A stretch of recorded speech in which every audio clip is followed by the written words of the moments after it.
want to jump in a midget in January and compete for a win. I want to, go to some non-wing sprint car races during the summer and compete for a win.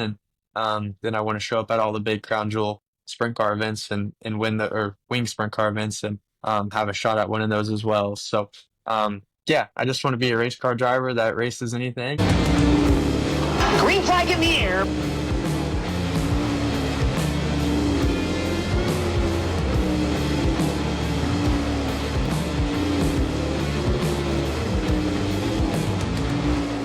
Hello, everyone. Welcome back to Hot Lappin with Lanman, episode 3. Would appreciate it if you could hit that like button, hit that share button, hit that subscribe button. It's going to help me out a lot. I know I say it every week, but that's the name of the game. And today we're going to be talking with a young upcoming star.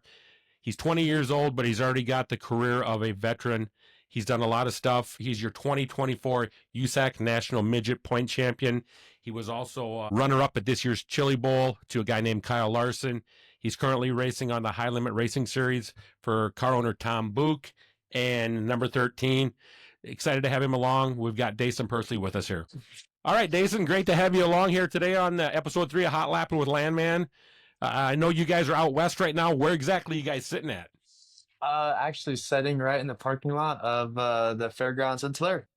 In Tulare Speedway, and I know I'm pretty sure you're out traveling with your parents right now. Talk a little bit about the background of your parents and how they've gotten to where you are today. Let's start with that.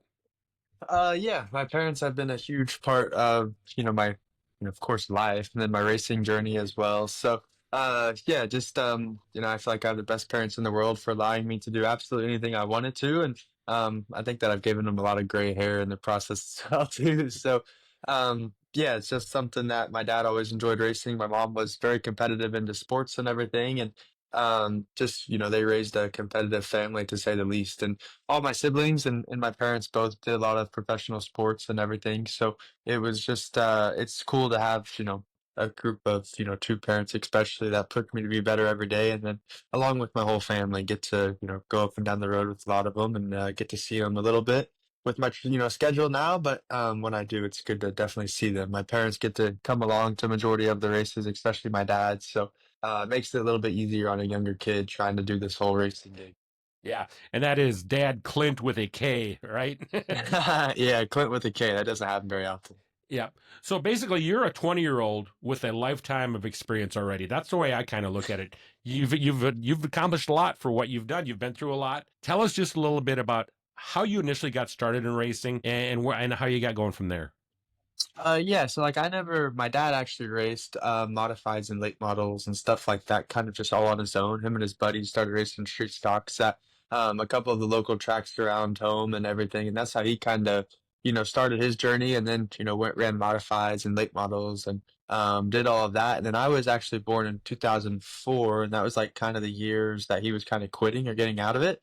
So like I didn't get to see my dad race the lap, or nor would I kind of have remembered it if I did. So yeah, just kind of, my dad always took me to the races growing up and everything. I had an uncle, his name was Alex DeCamp, and he raced around Port City and, micros and stuff like that. And then moved up to like 305s and two barrels and stuff around like Creek County and traveled with OCRS and that. And that was kind of how I got to go to the races and find somebody that I enjoyed watching and, as a family member, of course, too. So it made it a little bit sweeter, easier to cheer for all of them. And then started going to Port City and all of those races, and even like Salina High Banks to watch like USMTS and like some of the late model big races that would come into there. So Dad and I just kind of traveled a lot and just watched racing, and I didn't really have any interest until I was about 6 years old. We bought a little junior sprint that I said I wanted to try to race. So Dad bought me a junior sprint and everything and practiced it in the yard. And he even built like a miniature or the exact same size Port City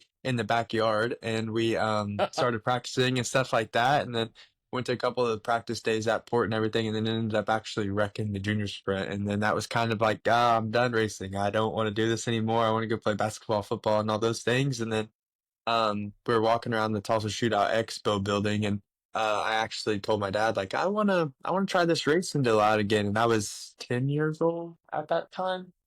So yeah, I told my dad I wanted to try this racing thing out again, and he actually bought a car that night. And then we went from the home from the expo and had a little 600 micro sprint in the back of the pickup truck, and told mom we're gonna go do this thing one more time. And then the rest of it I kind of never quit after that.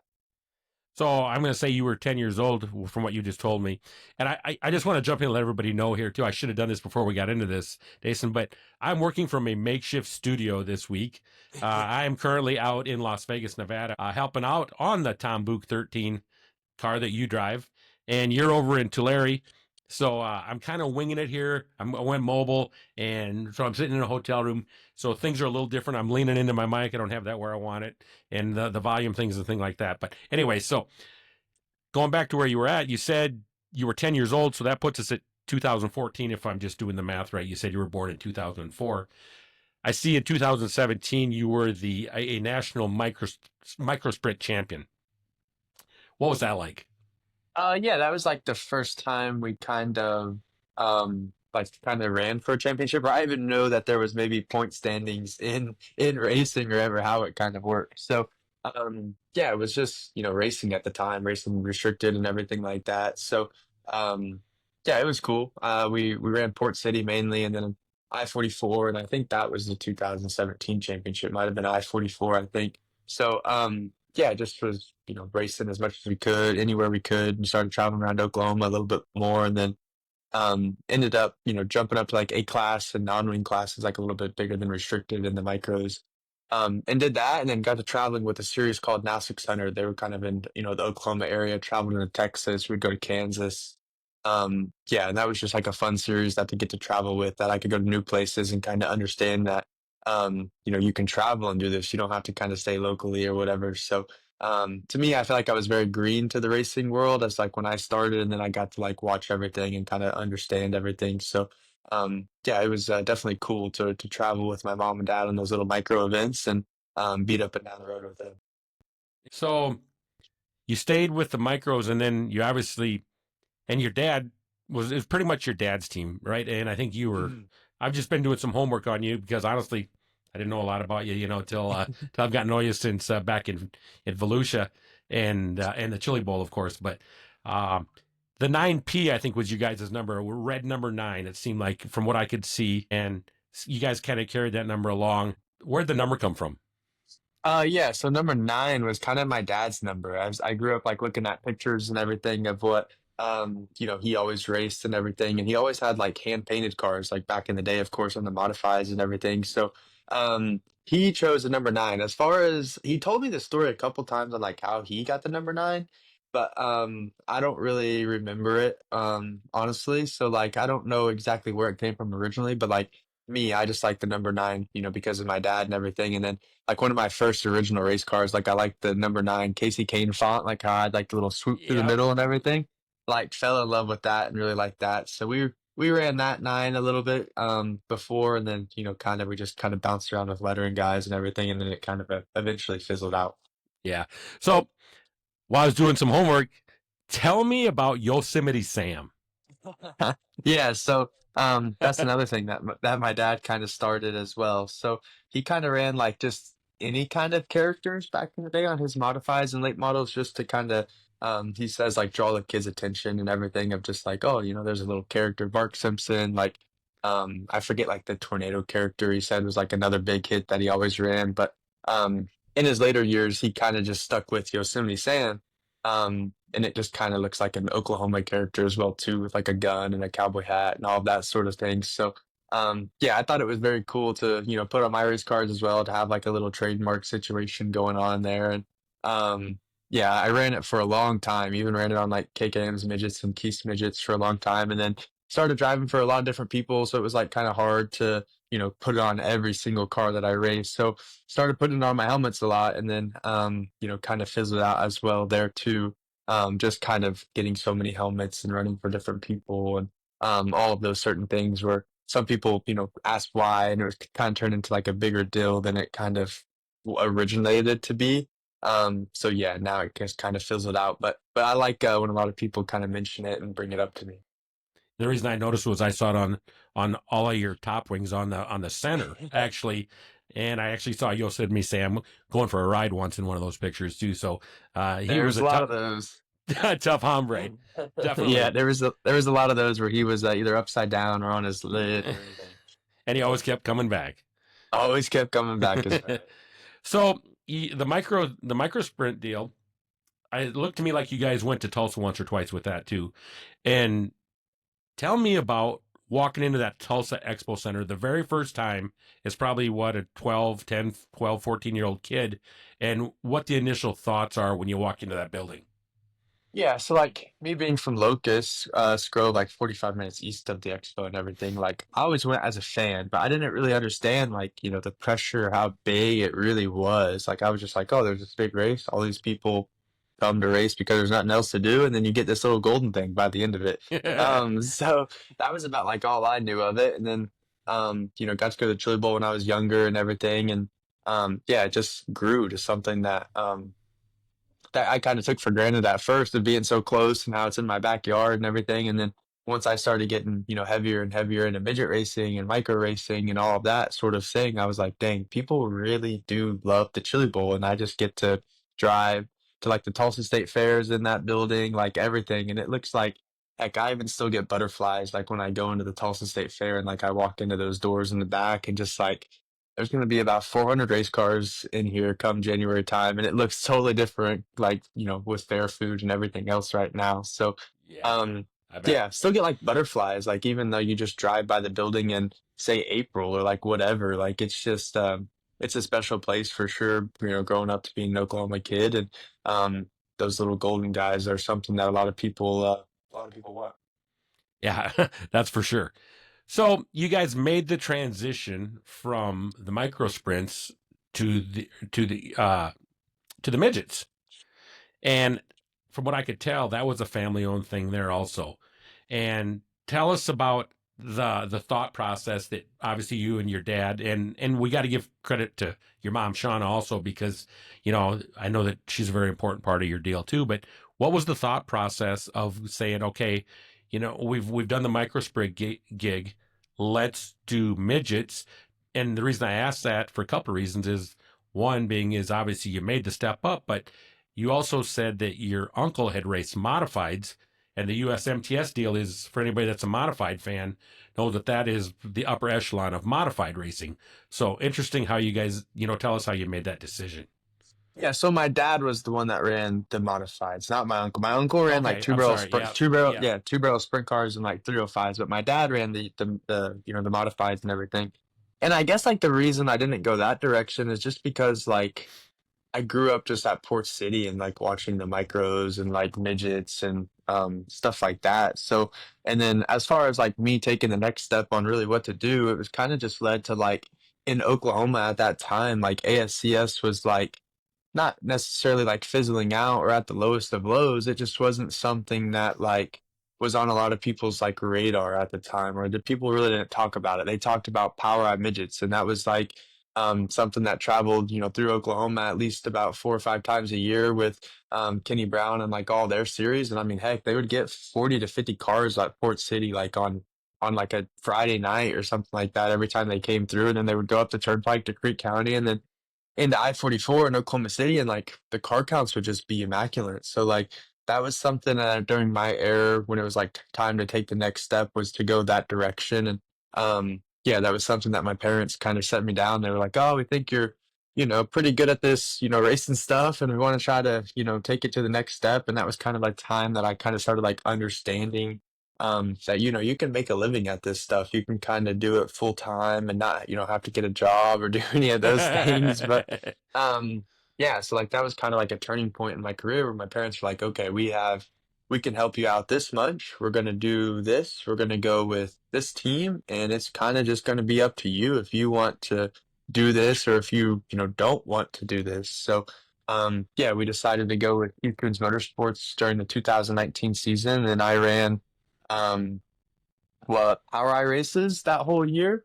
And then ended up running, some USAC stuff towards the end of the year once I turned 15. So, yeah, just like a huge turning point of like the direction and the understanding of, how much you can really race and what you can do and the directions that you can go to and just all those things. That year was like a huge eye-opening thing to me where I got to talk to a lot of people, build a lot of relationships with some great people that I still talk to this day and still help me to this day. And that was just a year that for sure I'll never forget of just like the direction that I needed to go with my racing. So 2019 was when you got hooked up with the Coots guys. Because Yep. did you run some of the family car that year also? Do you remember? So we never owned a family midget. It was just Oh, straight okay. to, yeah, straight to Key still. And like my Okay. first race would have been in March or something. I want to say I ran like 60 races that year. Yeah, of 2019. Yeah. Okay. Yeah, yeah. In 2019, I actually have the stats here. You ran 60 races. Now, those are the ones I could find on my race pass. So obviously, there's some tracks that weren't on my race pass yet then or anything like that. But I can tell you raced at least 60. So, um, Mhm. so talk a little bit because people are interested in knowing what. Obviously, you've got to build a name for yourself, and you don't just come to Keith Coates and say, I want to drive your car, man. Obviously, you have to bring some stuff to the table with Keith too. And what's the process of that? Yeah, like I think it was like during the 2018 season, like we started running like three different classes of micros and just like traveling a lot more, like up to at that time there was maybe three 10 grand to win micro shows that were like really big, and two of them were in Illinois at SIR. So it was kind of just like a place that you had to go to race where people could kind of keep eyes on you and keep tabs on you and stuff. So went to those places and then like made the High Banks Hustle main, I think is what it's called. And I don't know if that one was in like August or something. That was like the first one during that year. So did that and everything and like made the show as a, 14-year-old kid. Like, Yeah, everything was good, or sorry, 13-year-old kid. Everything was yeah, good, going in yep, the right direction and everything. And then we went back like the following couple months or maybe a month after and ran like Terry Sprague Memorial, which is like the non-ring race there. And then actually ran like third on my prelim night to like Frank Flood and Brian Carber. And like, that was like a big turning point of my career of like, oh, who is this kid? What is he doing? Blah, blah, blah, blah. Like, where'd he come from? And then, of course, they look it up and it's always like from port cities. So there's a lot of great race car drivers that come from oh port yeah, and still do. So, yeah, when absolutely, I think they kind of, seen that, that I was running there, I didn't think they kind of thought that, oh, he is, halfway decent, and he can maybe drive a car. So yeah, just led that with Keith and everything. And then, got hooked up with him and ran all the way up until 2021 and was, full season with Keith for about 3 years in a row there, 2 years in a row. And then, yeah, it was just a really lot of fun years for me and a lot of things that I learned where I could build relationships with people and start the process of just kind of understanding this whole racing stuff. yeah, exactly. So you were with Keith. You said through 21, I believe, and or you up until 21, and I think you might Mhm. even been. Were you back with him in 22 for a while? Yeah, 2022, I ran a little bit of races when I kind of got back up on my feet.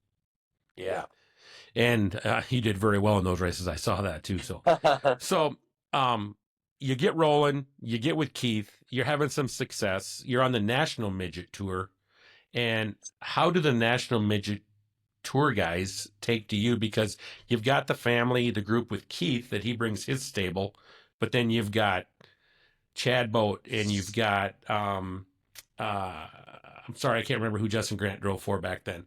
RMS or like Yeah, Rams Racing, I think. yes, Rams yeah, Racing is what it exactly. And was. so some of the bigger teams out there that are running midgets and obviously you're going to have to be a newcomer at some point in your career on that. So how do you show up at your first national race? Are you kind of shy and timid, or do the guys welcome you in because that's a big step forward to the national midgets? Yeah, I mean, I'd be lying if I didn't tell you I was shy or timid, probably being like a 15-year-old kid and stuff going to the midget races. So, yeah, it was, I mean, cool. Like the KKM deal, like you have teammates and everything that have been doing it for a long time. So like they're really good at like, helping you the process of like learning and like asking questions and all of that. And yeah, like Logan Seavey, he was there in like 2019, 2000, I think 19 was his last year.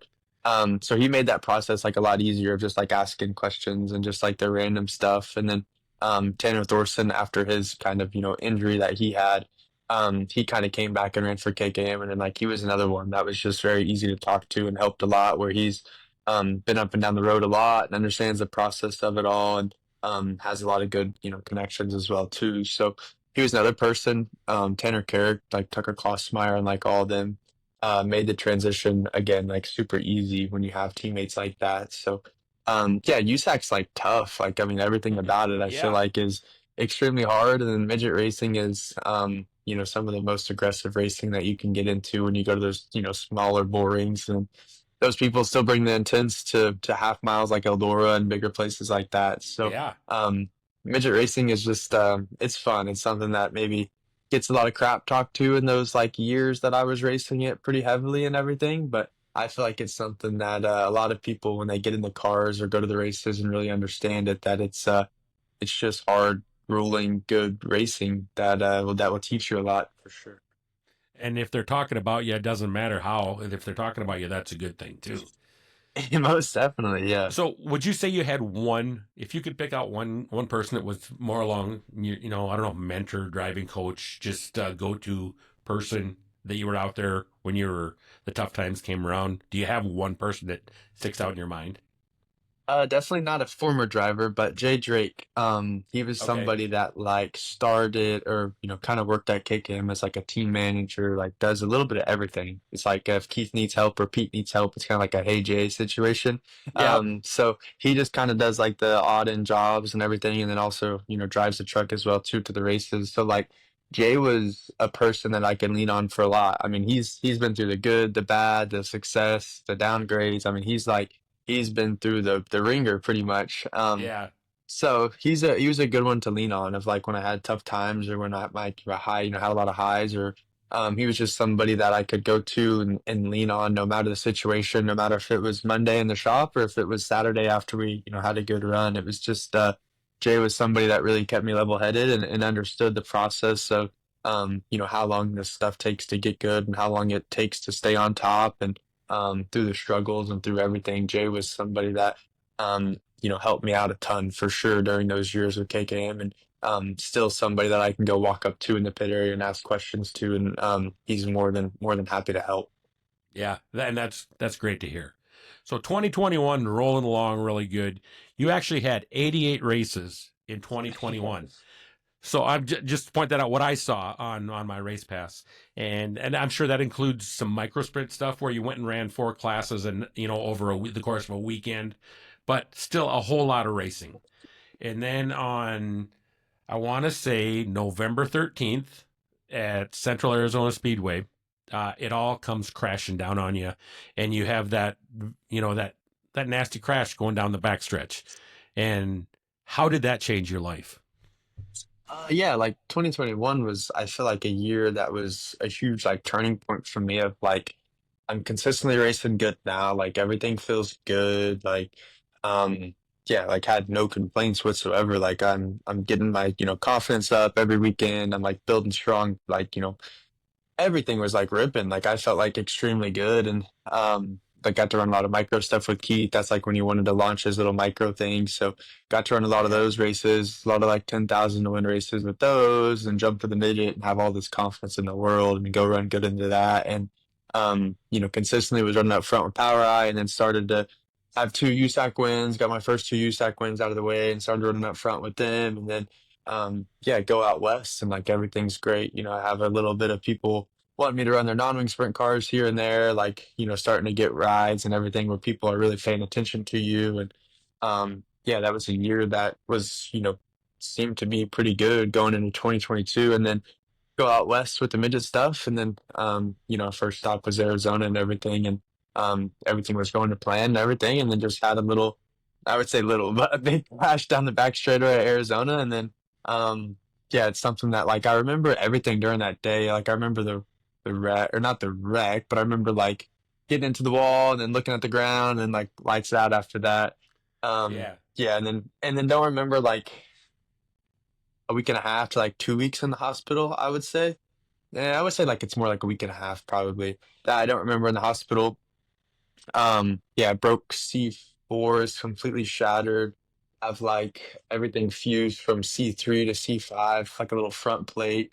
It's all like fused together, like really bad paralysis, got into my spinal cord, completely paralyzed, like after surgery, like, on the ventilator for a couple of hours after that. So, yeah, it was just something that, didn't really, like, of course, don't wish on anybody because it's a really, really hard time to go through for sure. But there was a lot of good people that reached out and helped. Justin Grant, of course, was one of them that I didn't even know to this day or to that day that like had a similar injury. Like him and I's injuries were very, very similar. That's kind of like weird. So he was a person that helped out a lot, just reaching out. JJ Yaley, like Robert Blue, the Swindells, of course, like reached out. There was so many people that reached out. Robert Wickens that just like, there's just so much unknown, like with an injury like that. So when you can lean on people that have, unfortunately enough went through it, but are willing Yeah. to help people in need, it makes that transition a little bit easier. So, uh, yeah, it was a tough time for sure. It was just something that a lot of right people in my corner and everything, and all the stars lined up for me to make the best recovery that I could, and then yeah, here we are to this day getting to drive race cars. So couldn't ask anything more. Which is what everybody's real happy for. But the Yeah. you don't just after a week and a half of the hospital, you don't just say, okay, we're out of here, thanks for getting me fixed up. The recovery period is obviously a lot more than people could wrap their minds around, more than likely. Just give us an idea what that's like. Yeah, so like the early on stages when you're in the hospital, it's kind of just like slowly getting everything back. So like at first it was like my right leg, my right foot and leg and like that area and stuff. And it like kind of like went up my body into my like right shoulder, started to feel like my abdomen and stuff like that, and into my hand and like my elbow and everything. And then slowly it started to be my left side, like my left, foot and everything came, my left leg and everything. And then at that point, like once both of my legs kind of started working and I could feel everything and move everything, it was kind of just like at that time the here come like the PT and the physical therapist and everything, like they just want to come stretch you. And that's probably like the worst pain I've ever felt in my life. It's like when you sit there for about, say, 2 weeks and you haven't moved pretty much anything. And here come these Yeah. people just want to stretch you and everything. Like it's like the worst pain ever. But yeah, they do that. They make you, stretch and do all those things. You're sitting there crying pretty much. But yeah, they had to do all that. And then it was kind of like once I got, both feet or legs where I felt like, okay, like it's time to stand. I just kind of like asked them to get on the edge of the bed and everything, and see what I could do. So, got up and tried to like stand at the edge of the bed, and of course, at that time they're telling you you're going to be lightheaded and dizzy and all of that situation. So, once that kind of started to hit, then it was kind of like okay, like I stood, I felt okay. To lay me back into bed, and then after that, we started again, still stretching and doing all of that, and then um, started like just walking with a walker and like five other people around me to get that whole situation of like how big a step do I need to take and trying to like calculate all that. And I explain to people it's just like I'm a 1 year old kid again after all of that stuff. Like you literally like your mind knows that you can do it, but your body just doesn't know really how to react. So yeah, to have to go through all that stuff and to try to learn it all with your body and connect it to your mind and all that is sometimes a bit frustrating because you know that you can do it. It's just your body hasn't done it in quite some time or trying to remember how to do it. So yeah, I got to walking and everything, and then there was like a 3 week mark where it was like time to find a rehab center and everything. So we got hooked up with Shepherd Center in Atlanta, Georgia, and that place is really the miracle place that kind of just like helped me do what I needed to do to get where I am today, and all the people that they have there with the physical therapists, the doctors, the absolutely everybody that they have there, the team that they have at multiple different levels is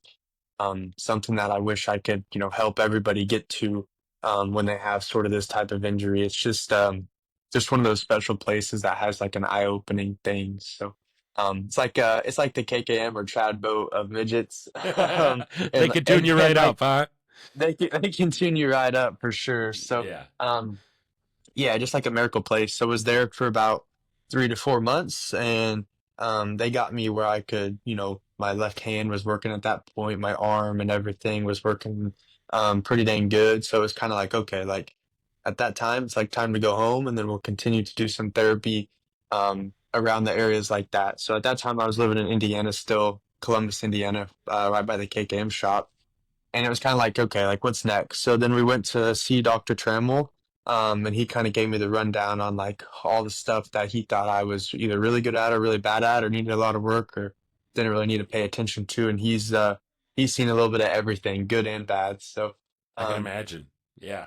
yeah, he was like a person that was like one of the main people in this whole ordeal that helped me out a lot and still continue to help me when I have these random questions. But yeah, he gave me some people to work around there. Like we went to Pit Fit, we went to like this therapist that does like dry needling and acupuncture, and that's still something I do to this day that really helps make my left side feel better and everything. So did that and everything for like maybe a couple weeks or maybe even a month, but I think just a couple weeks. And then yeah, it was time to do everything I could to get back inside of a race car. So at that time moved back to North Carolina, or not back to North Carolina, but moved to North Carolina for 8 weeks. And that was just like a time where I needed to get as 100% race ready as like I possibly could. So yeah, I went to the Toyota Performance Center, started working out there with like Bill Heisel and a couple of the therapists there and everything. And then did all of those things and I thought, about as 100% as I felt like I could be to jump inside of a race car. So then started going like go-karting and stuff with all the Toyota guys and everything with like Jesse Love and all of that. So Yeah. that was cool. And then went to like test like some of the stuff on the simulator and everything, and felt like, oh, this is like pretty dang easy. Like everything feels about how it should and everything. And then I think it was about the 9 month mark, I jumped into a micro and everything, and ran like 3 or 4 classes that night, and then went to the next night and ran 3 or 4 classes again, and then ran 8 features that weekend, and won 7 of them and ran second in the eighth one. So it was definitely like a fun little eye-opening thing for me to finally realize that, like, okay, like everything will be all right. I just definitely need to sharpen up my racing skills now. But that was kind of the point where it felt, everything's gonna be all right. Was that definitely point where I got inside that race car and was able to win in the micro. And then I want to say a month after that, we jumped in a midget the next weekend, and then shortly after that we won at Lake Ozark in the midget with Power I. So that was probably the realization moment where I felt like everything will be all right. It's just we gotta fine tune, my head, my stuff, all to calculate going fast again. Just wanted to ask you real quick, was there ever on the prognosis from the doctors originally when you wake up in the hospital, and then we're going to move on from this, Mhm. just something I wanted to kind of work in. Was there ever a prognosis that you may not ever get those feelings back in your limbs, or were they fairly So like confident that it was going to take some time? So like I always had filling. That was like the good thing that the doctor said, is like you do have filling. And that filling that I had wasn't like a filling to touch. Like if you were to poke anywhere in my body, like I couldn't feel that. But I just felt on fire, like completely on fire the entire time. Like all the nerves were just like completely just like trying to fire. Like the best thing I could say is like when your leg falls asleep and then you have Yeah. that like tingling, like it's 10,000 times worse than that, but it's like that's like the feeling that you probably get. So yeah, had that feeling kind of all over my body. So they didn't know if that was a good or bad sign, but it's a sign. And that was like kind of the only hope that we had at that time. But I just got with a lot of good doctors. Like there was so many people at Arizona. Dr. Lou was actually who patched me up. She was absolutely phenomenal in the room. And then there was I can't remember his name, but like the doctor that comes around after to do surgery and everything. He was extremely like, everything's gonna be all right. Like he thought that I would get in a race car again, but I'm sure they had doubts and everything. But like he was very encouraging and everything, that like we patched you up the best we could. Like everything's gonna be all right. You're a young kid. You got all this going for you, and I think that you're gonna have a pretty good outcome. So like everyone, I mean everyone that I had teams with or went and talked to, or all the doctors and people that helped me out, like they never really had. too much doubt, or they didn't have doubt to me personally, which was good for a young kid Yeah, for sure. exactly. Was there ever, here comes the dumb question of the day, Daison. Okay, so go ahead and crucify me on this one, but I got to ask it. Was there ever any doubt in your mind that you were getting back in a race car, or was there ever a thought that went through your head like, I'm done? I mean, I'd be lying if I told you probably no. I bet that at Yeah. my like darkest and deepest moments that like yeah, I probably accepted that this is, the rest of my life or whatever, but like I just had, again, like just so many good people around me that like kept me going in the right direction. And then of course, like the racing community as a whole, like you get on social media, you start reading all these great comments and encouragement and just like all these things, and it's just like, wow, like at the end of the day, like I just want to do it. I don't even care if I suck in a race car anymore. Like I just want to go and get in a race car and just be like, "Oh, I did it, guys. Like, thank you. I appreciate it." And like, thanks for everything. And then when it started to get to where I felt like, okay, like I'm pretty dang close to 100% of how I felt, especially inside the race car, maybe not outside the race car, but in the race car, that it was just like, okay, like it's time to like really sharpen everything that I possibly can and become the best version of myself inside of a race car. And then to prove all to all these people that like I can do it because of you guys is something that I still strive for to this day. Yep. So 2022 Chili Bowl. And I still remember watching it happen. It was really super cool. I'll always admit I'm a fan. I'm a fan of anything. And I've never been to a midget race.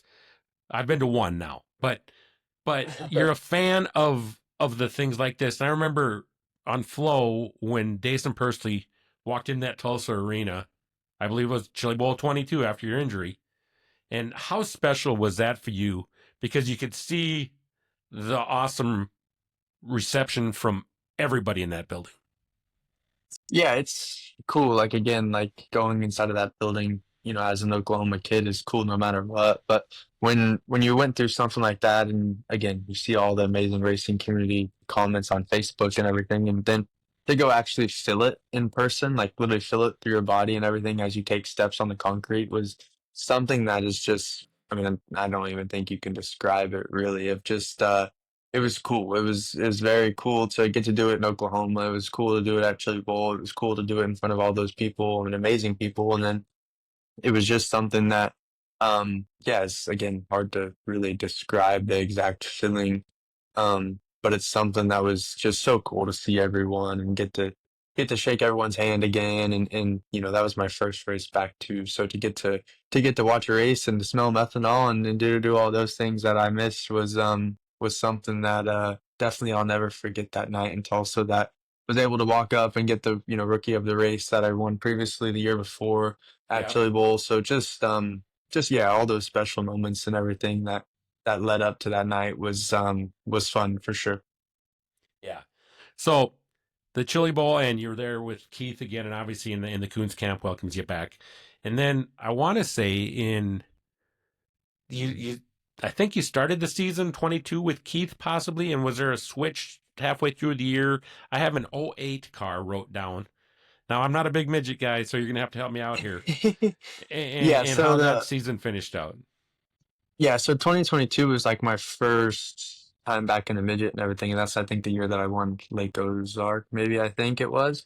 Yeah. So yeah, I did all that, ran the micros with Keith and everything too, or to get my feet back underneath me and everything, and did all that.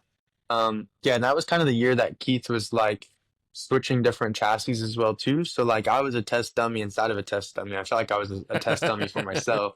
But then I felt like I was a test dummy for Keith as well too, because he has like Buddy about to win the or second championship and all these other people that are really running good in points and everything. But he's also wanted to try to do something different on the chassis side. So yeah, he launched kind of the Bullet chassis, I guess, at that time, and did all those things and everything, and was kind of like the test dummy for that for a little while. So like the season didn't end like it ended good for me just because I was inside of a race car again and getting to learn Yeah. every lap and do all that by all means. But like the results didn't show that well. And then yeah, I ran for Keith the rest of the USAC season, like the extreme season, did all that. And then the '08 car that you would have seen would have been maybe I don't think DeCoin, maybe I think I ran it, the I think it Southern was. It Illinois was Center or something. yeah. Yep. And that was like Canon McIntosh's own personal car. And he actually was sick, and I think it was December time. He actually was sick, and then Keith, wasn't going to bring any of his cars because he's getting ready for Chili Bowl, and they got so much stuff going on there. So, when Cannon and like Robert Dalby and Dave McIntosh called me and wanted me to go race it, it was just like for me, it was just like an extra time to like go get laps and go get better Yeah. and stuff and get in the swing of things. So it just made sense. So I went and ran for Cannon and everything, and I think like had a right rear tire, like leading the B main or something. So, What are you doing unfortunately in didn't a have B really any main? great What are night. you doing in a B main? It just wasn't a very good night. It wasn't a No, good I night, I get it. guess. Yeah. So if my notes are right, 2023, I believe you and Keith went different direction. I'm not sure, and I think it was was it the Reinbolt car, 19 car that I Mhm. have. See, I know some of the major players, and it looks like you ran with them, and then you might have. Did you drive a non-wing sprint car also that year, a 5P? Mhm. Yeah. So So just let's jump back and talk about the Rheinbolt. How did was there a reason that you went over to the Rheinbolts from Keith? Because obviously the Keith Coons camp has some really good stuff. yeah, so I was originally going to run Chili Bowl, what would have been 2023 Chili Bowl for Keith and all of them.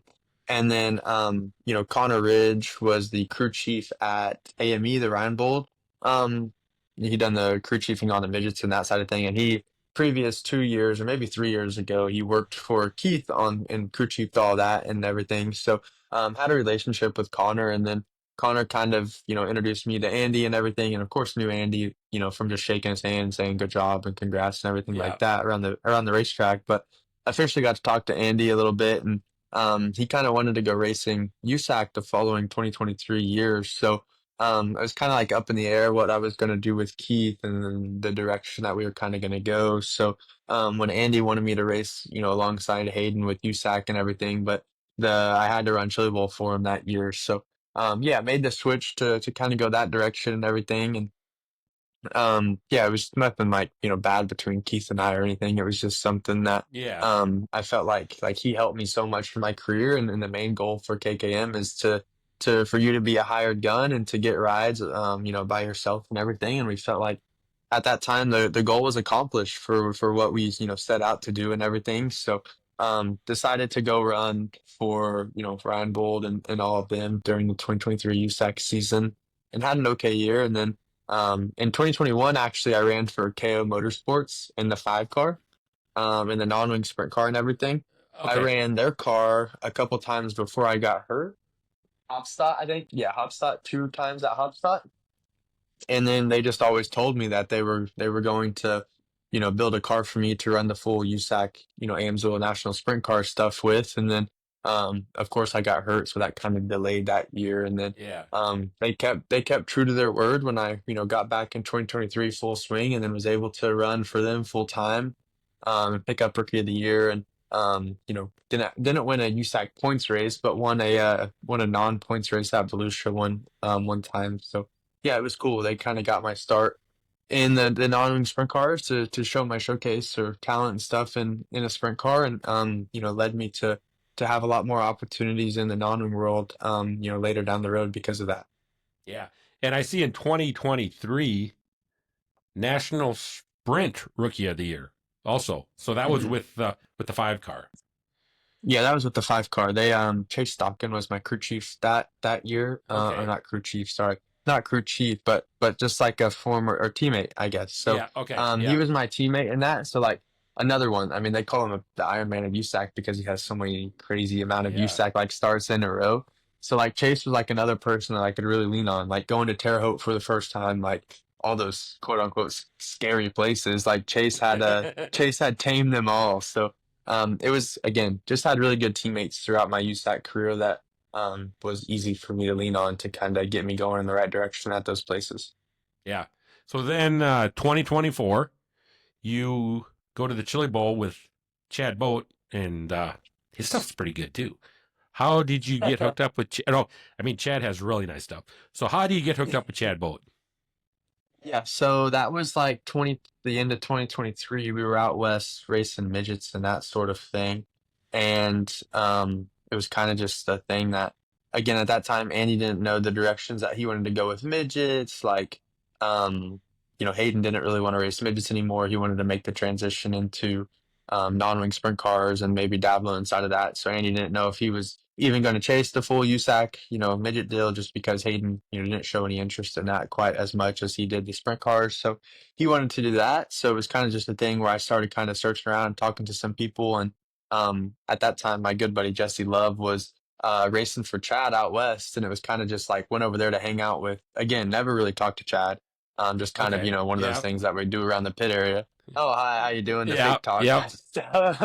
um, Yeah. but so then I actually finally sat down around like the pit area and stuff with Chad and Jesse of just kind of just talking a little crap to each other, and then yeah, he reached out and just kind of gave me the whole rundown of what he wanted to do in 2024 and what he was looking for, and kind of the direction that he wanted to go with CBI. And it kind of just all lined up for me to just, again, it was kind of the only opportunity that I had to continue to race midgets. So it was something that I said yes to, and I think is definitely the best yes of my career that I think I've said uh, for driving to somebody. So yeah, just everything Chad has done for me in 2024, and then still in 2025 to this day. It's a friendship and everything that yeah, is something that was definitely life changing for me.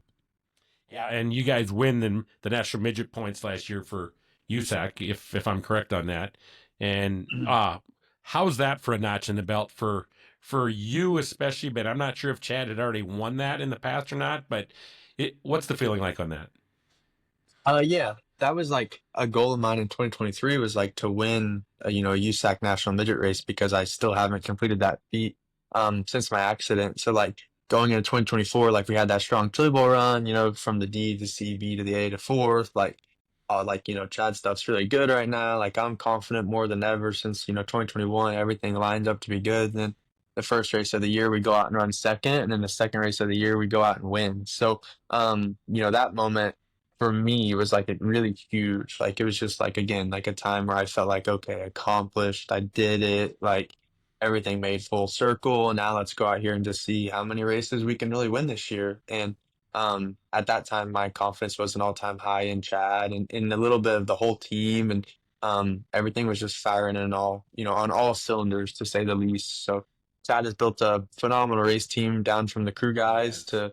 to everything, going up and down the road. He's, seen it and done it as a driver and as a car owner at this point. So, yeah, there was definitely no excuses after the first couple of races where we ran so good. And then, yeah, we ended up picking up 7 wins that year or last year, and, picked up a lot of big wins that I'll for, forever have on my card now. And, yeah, it was just, it was a special year for me. I still don't really know if I know how much winning championships mean or how hard they really are. But definitely to look back, look back on, it's definitely something that's extremely cool.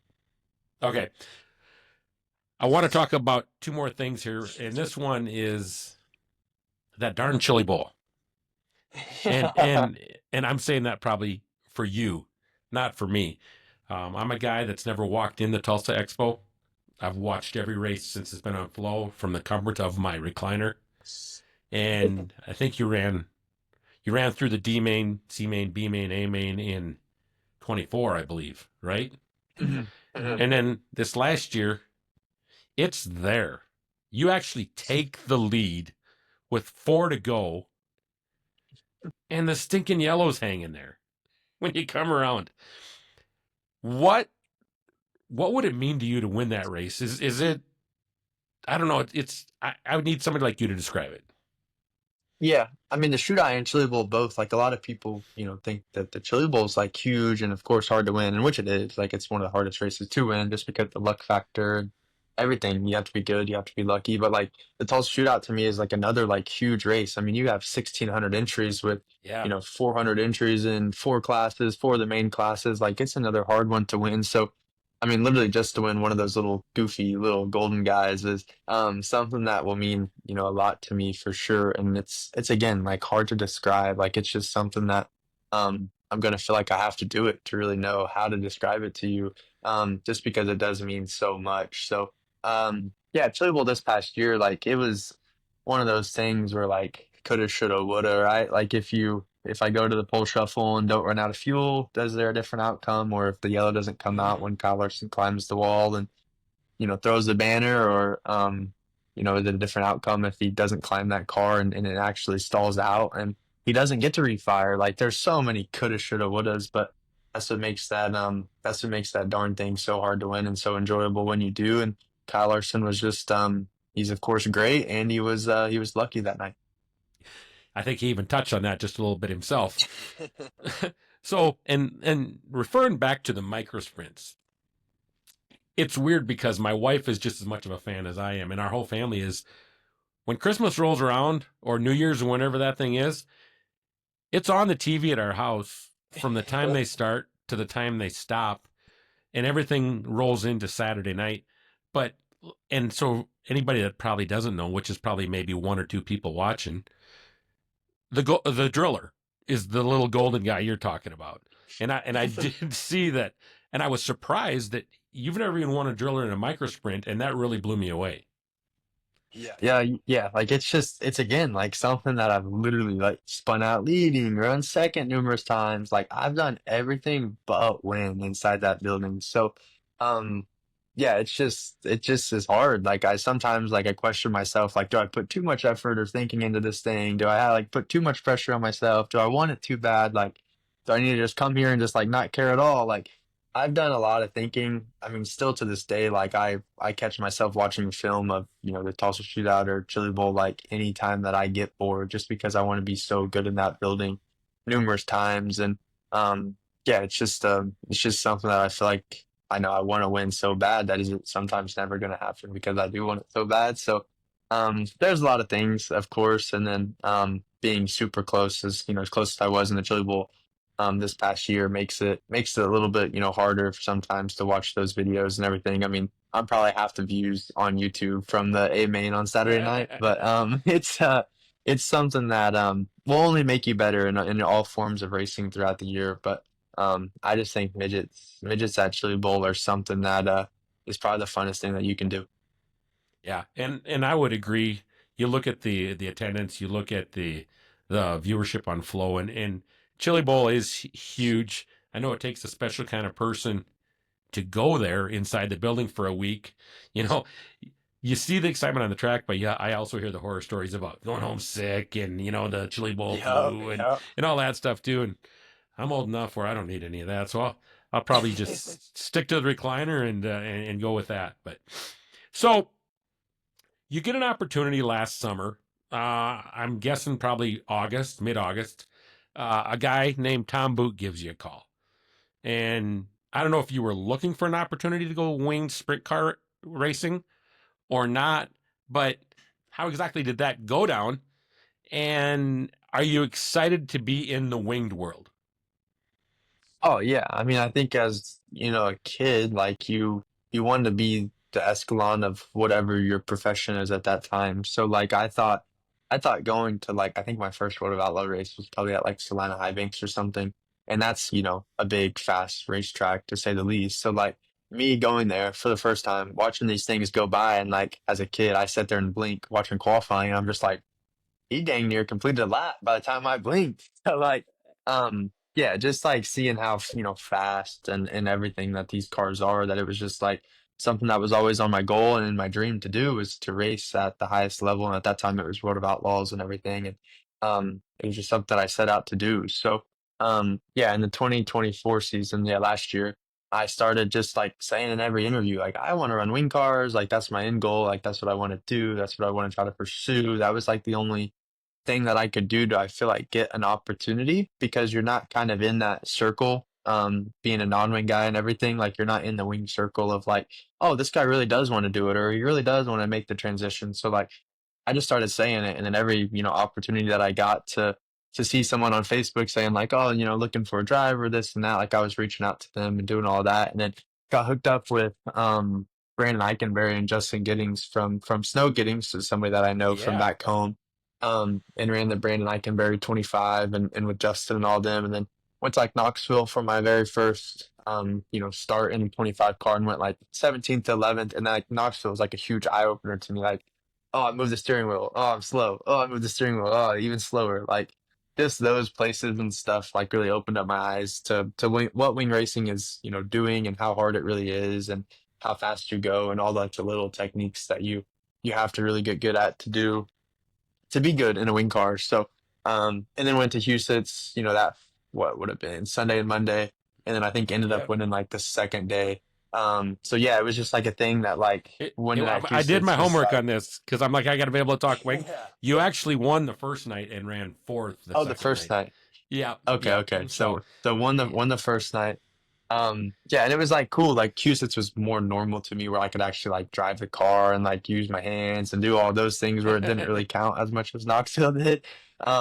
So yeah, like it was just cool just to race wing cars. And I think probably that win, on the Sunday or Monday, whatever it was, the first night was like what else is, everybody doing besides probably watching Huset's that night. So it was yeah, probably a really good win that like helped me, show that I really wanted to do wing cars and everything. And then of course, as soon as silly season starts where everyone's kind of jumbling around and moving rides and everything, I think it kind of that win or that, showing that I really wanted to run wing cars as a young kid was like now, next thing you know, my hats or my name is kind of in the hat to yeah. show people that I wanted to do it. And then got hooked up with Jerry Petty from Avani and everything on the non-wing side of things and USAC Silver Crown. And of course, he's sponsoring the 13 car and everything. So I think I just built a really good relationship with all these people and showed that I wanted to do it that year. That it just allowed somebody like Tom to kind of take a chance on a young kid. And yeah, I think it was just kind of all those things that aligned for Tom to reach out to me and everything. And then at that point, it was kind of a no-brainer for me to absolutely say yes to something I've wanted to do since I was 10 years old. So, yeah, looking back at it and actually sitting here talking about it for is cool. Like it's cool to see something all aligned and everything, and all to have Tom to be able to give a young kid a chance that hasn't probably limited, of course, 410 starts and everything against the greatest show on dirt and the high limit series and all these things. Like it's super cool and it's something that I'll something that I still to this day really, cherish and something that I, hope that I could hope that I can go out here and do a lot of good in this short amount of time. A lot of people that know about you, they know Keith Koontz, they know Chad Boat, but a lot of people, Tom Book is the guy that kind of just hangs out in the wings. He doesn't seem like a high pressure guy. Tell me a little bit about car owner Tom Book.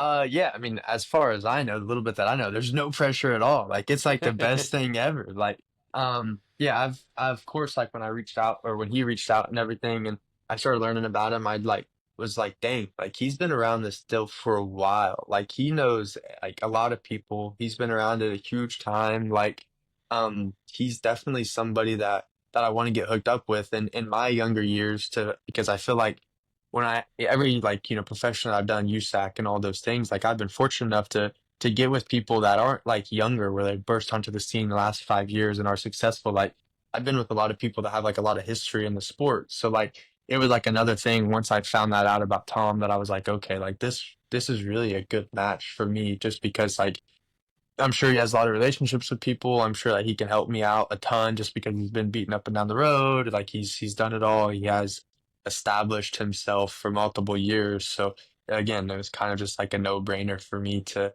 go out there and say yes to somebody that kind of matched all the bulletins that I kind of have for myself and everything. And it was something that is very cool still to this day to get to pick his brain and everything when he does come to the races and all of those things and just learn more about him and everything and all the drivers that he has in his car and just the history about the team is something that I find my young self really liking is just kind of talking about the history of racing and the people that were before me and the people that have done the same things and that were good at it and some that didn't make it and some that were very successful at what they do.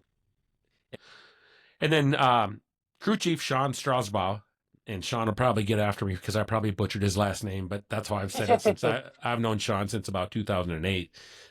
But working with Sean, who's been up and down the road and knows some of the ins and outs, he's got some experience with the Dan Motter team back when I think Blaney was driving it. I'm not sure, but having somebody like that on the wrenches for you also that knows what they're doing is Is that good for Daison Pursley, knowing that you can maybe bounce some stuff off Sean even?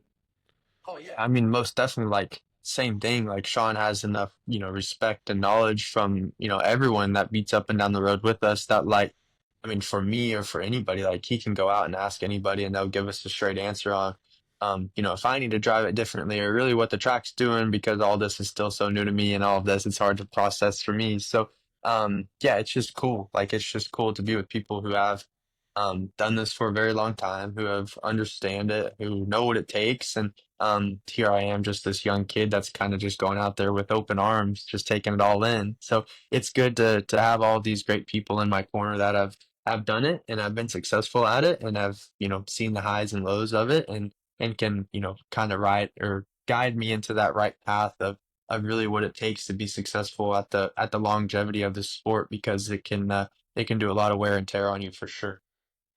And probably almost more mentally than physically. The other night, I just noticed you said things are starting to slow down for me. Was one thing that stuck in my head. Explain that real quick. And you said because then you said then I can go to Houston's and race. Talk about the difference. Is it the speed in the cars from midgets and non-wing cars, or is it the speed from the size of the tracks, or is it a little bit of everything? Probably just like a little bit of everything, like the speed from the size of the tracks, how smooth you have to be with your hands, how relaxed you need to be breathing, and like all that sort of thing in the wing car, not being too tense. And you have to do it in the non-wing stuff, but it's just over exaggerated, I feel like, in the wing car stuff of how really smooth and relaxed that you need to be. But yeah, I mean, it's just what I feel like I've done in all of my um, like when I move up to different cars and faster cars and bigger cars and all of that, it's just like the transformation from it all. So like when I jump into a midget now, it feels like a little Tonka toy. And then jumping from a non-wing sprint car to a midget, it feels like a little Tonka toy. And then when I ran the wing car and everything, and then I jumped into the non-wing car earlier this year, it felt the same. Like the non-wing car at Volusia felt like I could eat a cheeseburger down the back straightaway. And I remember when it used to be like super, super fast to me. So that now it's kind of like what I feel like the wing car is just like it's just everything's happening so fast where I'm focused on, hitting my lines and actually driving it. And I'm still not focused on like setting somebody up to pass and like actually like racing with them for 30 laps just because like everything is happening so fast. So yeah, the first 4 nights at Volusia at the beginning of the year were just like an eye opening to me of like how hard these people race, learning everything with everyone. And then again, just still trying to wait for that transition to slow down. So had a rough, not rough go, but didn't learn quite like I wanted to the first 4 nights with, not making A mains and stuff, only one. And then when I went back the second time to Volusia, like things really picked up for me. I felt like where I could like make decisions and kind of like know the direction and kind of like have a game plan of what I wanted to do when, somebody did this or somebody did that.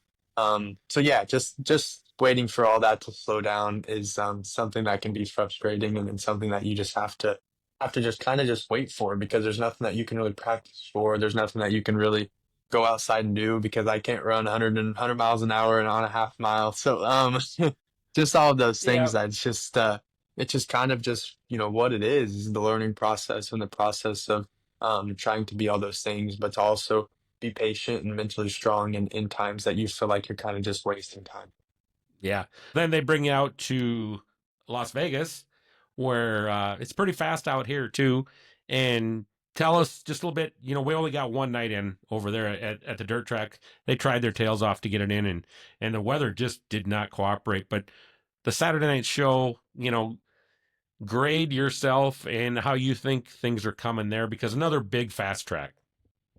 Yeah, like I think for, all the people saying how fast it was and everything, like again, like I think in that, 2 week or week span, however long we were off from Volusia, like it slowed down again, like dramatically for me. So, yeah, like I just think it's, again, like I feel like I can keep my hands calm now and stuff when I'm around cars and stuff in traffic and everything. And I think that was like a bigger thing that was one of my goals that I really like wanted to check off pretty fast. And I feel like I'm doing a decent job at it now where I don't have to remind myself down every straightaway, like, okay, don't turn, okay, don't turn, okay, don't turn. Where like now I'm starting to do it more natural. So yeah, that's good. But definitely the features like just hard again, like still on these bigger tracks of just like learning dirty air and everything is still something that's like, I mean, I can't even describe it to people. It's just something that like, you don't even get to describe, or people just like really won't understand it because I mean, there's been numerous drivers come up to me and like try to explain it and everything, or I go out there and ask them questions, and it can be the best drivers in this game, and like what they say makes sense, and I go out there and do it on the track, and it's just like, holy crap! Like it's still just like so difficult to really get a grasp on and to understand. So, when you're doing it, in a heat race and stuff behind one car, it's one thing, but then when you're mid pack and in a 24 car field, it's another thing where everyone's pushing the air around and everything. So, just trying to learn that process, I think, is something that will definitely take the longest, and it's probably something that I'll honestly never be able to have fully understanding. It's just something that everyone struggles with, and that's what makes sprint car racing so hard. Your next race is Tulare, and this broadcast will actually come out on Wednesday, so it's tonight if they're watching the broadcast. But you're going to a shorter track, and I don't know if you ever you've been out west with the midget, so not sure if you've been to Tulare, but does going to a shorter track and maybe a track that you're a little bit more familiar with kind of get you amped up? Oh, most definitely. Like, I mean, I've spent, the whole year so far, like on half mile, big fast tracks. So like, again, like, I feel like all the crown jewel events are on big half mile tracks. So it's not something that like I'm just gonna forget about and be like, okay, we're gone now. Like we don't have to worry about them. It's still something that I want to get good at and conquer and have a good understanding at. But yeah, I think the smaller tracks I'll be able to, suit me more where I don't have to be not necessarily outside my comfort zone, but just outside of something that I'm not naturally at right now with the non-wing background and everything. So excited to get to Tulare, watched a lot of, film on flow racing and everything of, how or far you can get up on the fence. So I'm excited for it. I think it'll be cool and everything. Everyone talks about how, fun Tulare is and the slick big curve that it gets. So yeah, I ran a midget here once and it really didn't get that slick, kind of like all the way to the top. So yeah, Did it I'm get the looking curb? forward to it. Did it get the Yeah, big it got a curb? little curb in 3 and 4, but not nothing like what people talk about Tulare should be. So excited to probably get the full experience here. Yeah. If you gotta rate your micro sprints to your midgets to your non-wing to your wing cars, do you have a favorite? Ooh, that's hard. I mean, I feel like any any car on the right size racetrack, if I go and race a micro at Port City, that's a blast. If I Yeah. go and race a midget at, the Chili Bowl or BC 39 or Ventura, that's a blast. If I go race a non-wing sprint car on like a half mile or a bigger size 3/8, that's very fun. And the wing car, I feel like I haven't found like what I not necessarily good at because I don't think you want to base yourself off of or Yeah. base tracks off of like what you're good at. But like I just feel like I haven't found like what's like really comfortable or natural for me. So like I guess it'd be very hard to tell, but the half miles and stuff are very fun to me because I think it's extremely hard to be talented at time and time again. And when people like David Gravel and Donnie Schatz and all these people go out there and win on half miles time and time again, I think it's extremely impressive. So definitely something that I want to get good at is half mile racing and get to understand all the air and qualifying good and doing all of those things in a wing car. Yep. Exactly. All right. So last thing, Daison, you got to grade yourself for the first 7 races of the year in a wing car against the best of the best. And I know you're probably your own worst critic, but tell me where you're at comfort wise. Give me and how you think. Where you're at. I would say like a C minus probably because like I do think it's like very hard to or I've gotten good because I've talked to a lot of great people in the sport of like don't get so down on yourself. And sometimes there'll be nights and stuff where you don't like the results don't show the progression that you feel like you've made in yourself.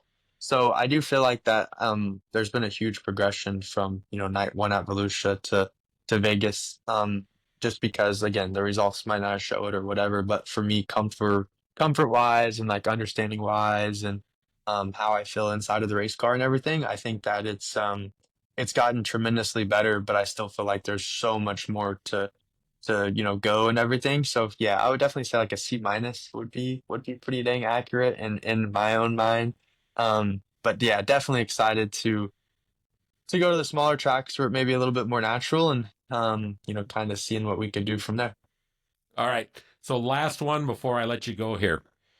You've had a pretty good jump, from what, 10 years old to a national micro sprint deal to the micro sprints with the national points deal there, and very successful at the Chili Bowl. Non-wing stuff, you've won some races there. You guys were really good at Volusia. You guys ran second or third, but you took home the big money night there and you won that one. So you're obviously in the wing sprint cars now. Long-term goals for Daison Pursley. We see Corey Day over on the pavement here when we're here tonight. What are your aspirations? Do you have long-term goals? Yeah, I mean, I'd be lying to you if I didn't say that, like, if the opportunity was right in my face to go pavement racing, that, like, I wouldn't take it by any means. Like, I think anybody would be dumb not to take it. But, as far as me, I feel like I just want to just be good at everything. Like, I just want to be one that, in my mind, there's only a certain amount of people that can jump in any race car and be good at.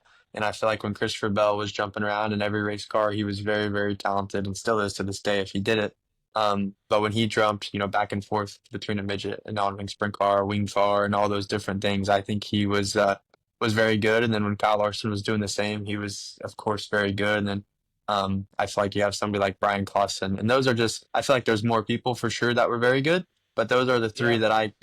that I watched and everything that I feel like they're in their own little bracket of how good those guys really are jumping from car to car. So, that's something that I want to do. That's something that I want to cherish and everything is just go out there and race. And I feel like it can be literally anything. So, yeah, I want to be good at it all. I want to jump in a midget in January and compete for a win. I want to, go to some non-wing sprint car races during the summer and compete for a win. And, then I want to show up at all the big crown jewel sprint car events and win or wing sprint car events and, have a shot at winning those as well. So, yeah, I just want to be a race car driver that races anything and sometimes can win at it too.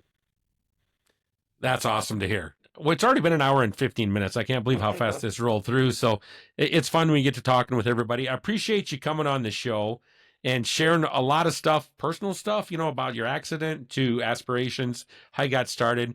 And it's been a lot of fun. I wish you the most success you can have this year in the winged car. And I know I think you're going to drive, are you going to drive a midget here and there a little bit too this year, or non-wing? Yep. Yep. I'll get to drive both, I think, on my schedule, and then I'll even get to drive a Silver Crown car as well too. So yeah, there was like 136 races on my schedule. So busy year coming up for sure. Hey, you know what? I thought we were done, but we're not, because I just thought of something I've been wanting to ask a driver. And you race a lot of different classes of cars. Mhm. What are your thoughts on seatbelts coming loose? Have you ever had it happen yourself? Have you ever looked into how it could possibly happen? And the only reason I ask is it starting to be used as a crutch if somebody's in a, and I don't think it is. I don't want to think it is. But it's a hot topic right now, along with the fuel thing, which that's a different topic for a different day. I talked about Ricky Warner with that last week, but coming from a driver that jumps in a lot of race cars, you're the only one that's in charge of getting your seatbelts on, and how do they come loose? Yeah. Like, and I think a thing for me, like when people say like that the ratchet comes loose, and about 99% of the cars that I've gotten in, the ratchet is usually always on the left, unless you have, a driver that prefers on the right. But the ratchet is usually always on the left. And to me, like that's my like weak, pretty weak hand. That people that don't know from my accident and everything. So like when I ratchet it down, like sometimes it takes some really good like force to click, and I struggle with it just because like with the strength in my arm and my hand and stuff. But and I like being extremely tight. But I mean, I make sure it's always tight. So when people sometimes say that the ratchet comes loose, to me personally, I find that very like hard to believe sometimes. But then as far as like the shoulder belts and stuff Or the buckle, where they come down. loose, Yeah. yeah, and like the buckle to me is again like very hard because like as a driver, like I mean, even if you're hurrying or no matter what, like I feel like you always feel or look for that click. And I'm pretty bad habit of not doing the full like Velcro thing, like all the way on the belt, like the little red hook. Like I have a pretty bad habit of where I don't really necessarily Velcro it, but I just make sure like I feel that click. Um, yeah, and I've never had any of those, come undone. I've ran the cam lock stuff at KKM, like the Schroth cam lock where you just like cam lock in and everything. And like, still never had one of those come loose or anything like that. But we just got to like a point where there was a lot of dirt getting inside of them and they like wouldn't come Yeah. undone. And I would be like stuck in the car. So went through that a little bit. But then there was some brand belts where like some, of course, like get you tighter than others. But there were some brand belts that I feel like loosened up on your shoulders and stuff a little bit more. But that could have been too of just like, you tighten them and then you run a couple laps and you get relaxed and sucked down into the seat where you got to give them like one more tug. So I don't really know. I think it's like very hard to justify, and I guess we'll probably really never know if someone's belts do or do come loose or not. It's kind of just something that's hard to really control or contain with like the race director side of things. You know what's going to happen at Tulare, don't you? My belts are You're- probably gonna come loose. I know. If it does, I'm going to be like, oh, man. So, okay. I'm going to let you go, Jason. Good luck this weekend. Good luck this year with the book deal and your non-wing stuff. Really appreciate your time and you being open with us, and we'll see you on down the road.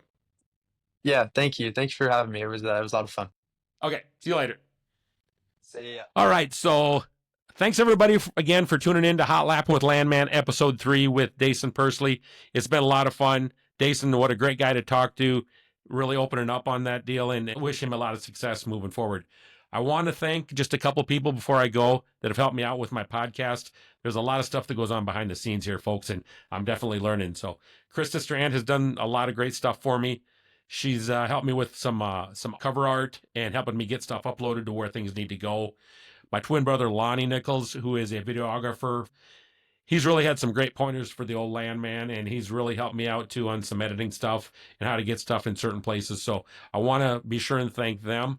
I want to thank all you folks for tuning in. Would appreciate it if you could hit that like button, hit that share button, hit that subscribe button. It's going to help me out a lot. I know I say it every week, but that's the name of the game. And we'll look forward to seeing you all next week back here on Hot Lappin' with Landman. See you at the track, folks.